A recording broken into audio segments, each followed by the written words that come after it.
आपको शिक्षित होना है। और शिक्षित का मतलब सिर्फ सर्टिफिकेट होल्डर नहीं, आप में नॉलेज होना चाहिए, गुण होना चाहिए।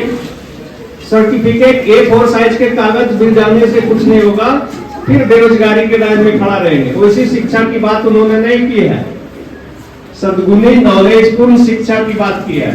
संगठित हो, आपस में मतभेद नहीं होना चाहिए, संगठित होना चाहिए। हम संगठित रहेंगे तो मेरा जो अधिकार है उसका हनन कोई नहीं करेगा।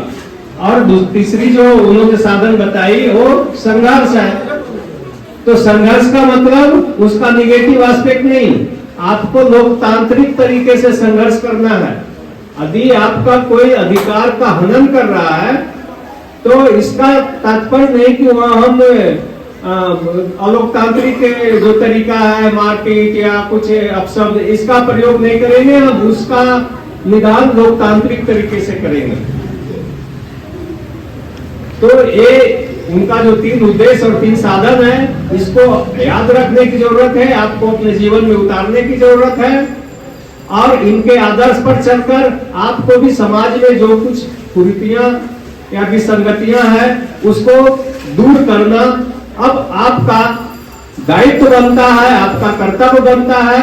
और ये तभी आप कर पाएंगे जब उनके जो ये 3 साधन है उसका आप प्रयोग करेंगे, तभी उनके साधन तक पहुंच पाएंगे।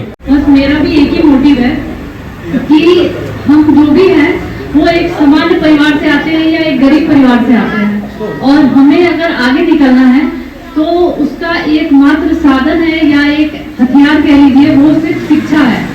और इसका जो अधिकार हमें जो बाबा भीमराव अम्बेडकर ने ही दिया है, और इसी को हमें अपनाना है और इसी से हमें आगे जाना है। क्योंकि हम कोई पैसे वाले या कॉर्पोरेट या किसी नेता की तरह जो कहते हैं उस घर में नहीं पैदा हुए हैं। तो मेरा कहना यही है। और सबसे बड़ी बात, यहाँ पे जो लड़के भी बैठे हैं और लड़की भी बैठी है, और आपको पता है कि जो लड़कियों की शिक्षा के लिए सबसे पहला कदम जो उठाया था बाबा भीमराव अम्बेडकर ने ही उठाया था। और जैसा कि इससे पहले जो LND के प्रिंसिपल आए हैं उन्होंने एक बात कही कि वो भारत के पहले कानून मंत्री हैं, और उन्होंने सिर्फ इसी बात पर अपना रिजाइन दिया था कि वो चाहते थे कि जो मतलब एक समानता है वो पुरुष और महिलाओं दोनों में हो। हालांकि आज भी नहीं है, लेकिन आज अगर आप अपने अगल बगल देखिए कि आज भी बहुत ऐसे लड़कियां हैं जो पढ़ना चाहती है, लेकिन वो उन पर दबाव डाला जाता है कि वो नहीं पढ़े। तो लेकिन उसमें से बहुत सारी लड़कियां हैं जो पढ़कर आगे बढ़ती हैं, और हर क्षेत्र में अगर आप देख लीजिए, सिर्फ एक शिक्षा के क्षेत्र से ही वो आज हर क्षेत्र में है। और उसी का नतीजा है कि अभी आप सभी लोगों को पता होगा कि अभी जो हमारी संसद में ये महिलाओं को भी आरक्षण मिला है। यानी कहने का मतलब कि अब जो महिलाएं हैं जिनकी भागीदारी राजनीति में बहुत कम थी, उनकी भी भागीदारी मतलब जब परिसीमन होगा देश में उसके बाद उनकी भी भागीदारी बढ़ेगी। और यही आप समझिए कि धीरे धीरे मतलब जो एक गैप था पुरुषों और महिलाओं में वो कम होता जा रहा है। और इसका एक ही, जैसा कि मैंने शुरू में आप लोगों को बताया कि इसका एक ही मात्र जो साधन है वो है आपकी शिक्षा।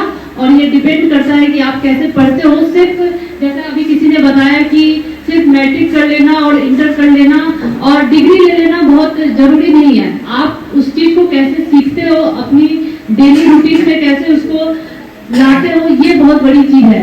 सिर्फ डिग्री लेकर ऐसा नहीं हो सकता है कि आप पढ़े लिखे हो।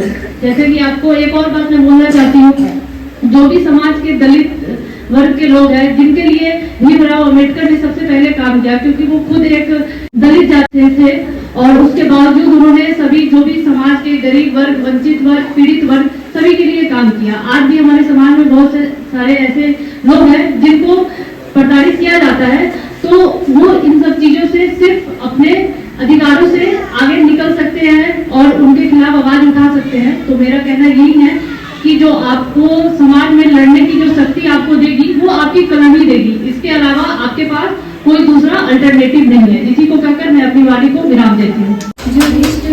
Social reformer, economist and prominent politician. He was belonged from Marathi family. Dr. Bhimrao Ambedkar fought against from social discrimination and untouchability. Dr. Bhimrao Ambedkar was a brilliant student and studies in doctorate economics from London and Columbia University.